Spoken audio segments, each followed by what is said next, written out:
You know what? Um, there's something I have never done in my head about this story because I'm afraid to.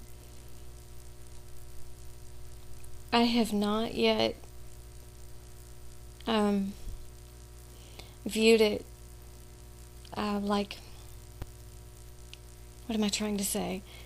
Like, in high school when you write a story and they make you draw a story outline. I have not done that in my head yet. I don't even know um, the different parts of the story. Like, I haven't stepped back and viewed it um, like to see how it fits together. What am I saying? What am I trying to say? For one thing, I am in so much pain. Um, my, yeah, today is just probably going to be a little bit rough, but my head is not really working right either today. Um, what's funny is I know how aggravating I am, and what really makes me aggravating is I over-explain things that are unnecessary to explain, and I don't explain enough about the things that need explanation. And I think that applies to this story too. Like, the way I wrote it, it's just written in first person, like who's ever talking just jumps on and starts talking, and I don't, narrate it all, and I don't tell you what's going on. You just have to kind of figure it out, because that's the way it came to me in my head. So reading this out loud is really funny because there's no way you can really follow it. I'm realizing, as I read this and record this, I'm realizing there's no way you can follow the story. Okay, I know what I'm trying to say. This is what I try to say. The plot. There's no... I haven't stood back and looked at the plot. Like, when you write a story, they're supposed to be... Like, it's supposed to build up, and you're supposed to have this big crisis thing, and then resolution and ending and all that stuff. And I used to be really good at that when I put stuff together. Like, when I did a lot of writing in high school and college literature classes, I really got into the whole outline structure deal. I always make fun of the redheads in my family for being like engineer brain Nazis. That's mainly because I lack that gene in my head, except when it comes to writing. I can get so into it and get overly organized, it's pathetic. But I did not do that with this story. It's so funny. This story is so loose and okay, I've taken almost 10 minutes to get to my point. I don't know what the plot is. That's what I'm trying to say. I don't know what the plot is. And all this time, I have been afraid to stand back and look at it from a writing perspective to see, because it's a mess, and I'm not even sure I follow it.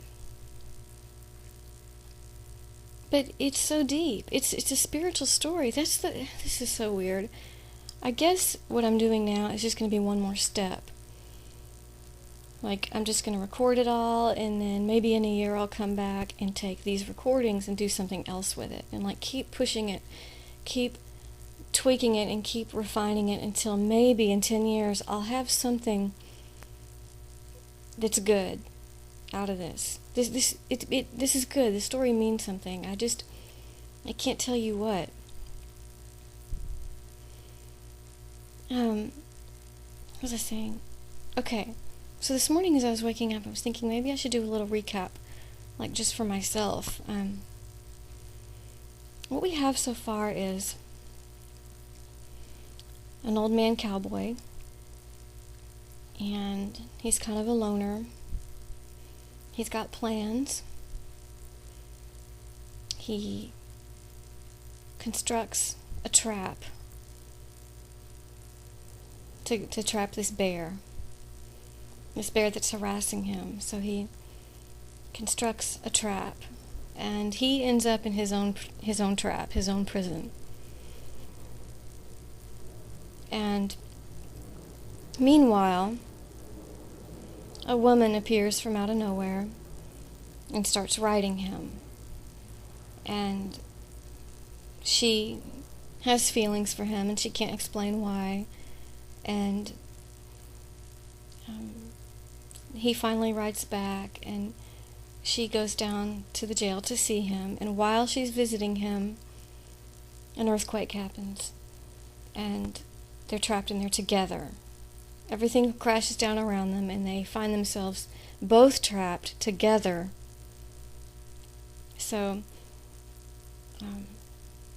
it's just, it's an ongoing, frustrating deal. It's like things we make with our own hands usually backfire on us, like our intentions. It's like that. It reminds me of that story of that Bible story of Ruth. Wait, is it? No, it's Esther. Where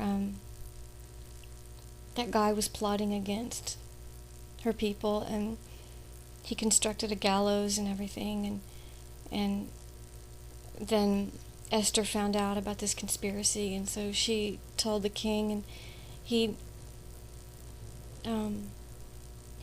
saw to it that the guy who built the gallows, was it a guillotine? I don't know what it was, but he didn't just order him a death sentence. He made sure he died on the very contraption that he constructed for someone else. Kings rock. I love reading stories about kings and their decisions and their judgments. It's such a turn on. I mean, it's like, how does their brain work? What an amazing position to be in. Because back then, in the Bible days, kings were the judges, and the judges were king. It was like justice was all tied into the whole king thing. And don't even get me going on Solomon, man. Another thing, two other things come to mind in history that are similar to the story of Esther. I remember reading about this thing called the brass bull. It was during the Inquisition days, I think, or during the Middle Ages or something. No, it was during the Christian persecution. Some guy created this new diabolical way of killing Christians, or anybody really. It was just a new torture device. But they did throw a lot of Christians in there. It was like this huge brass bull, and it has like a trap door, and you just throw the victim in there alive, and set a fire under it, I think, and the whole thing just, roasts them alive. And the twisted thing to it is he made it to where it whistles through the nostrils, like when the victim is in there screaming, there's this intricate system of bells or something that goes through the nostrils that it changes the sound of screaming. So when it comes out of the bull's nostrils, it sounds like something else. I don't know. But anyway, the creator of that thing, when he was presenting it to a certain king to show him his creation, the king said, "Oh, why don't you climb on in and demonstrate how it works?" And so the guy climbed in, and they shut the door and roasted him.